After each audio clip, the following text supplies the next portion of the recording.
Assalamu alaikum. Specific surahs and their specific benefits.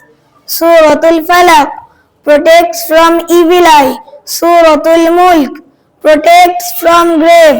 Suratul Waqiyah protects from poverty and makes your financial situations better. Suratul Rahman makes you beautiful. Suratul Kahf protects from Dajjal. Suratul Fatiha cure of diseases. Ayatul Kursi unlimited benefits.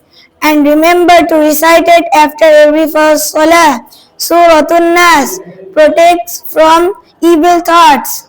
Suratul Tawbah protects from hypocrisy. Suratul Ahzab no fear in grave. Suratul Abasa will act as a shade on the day of judgment.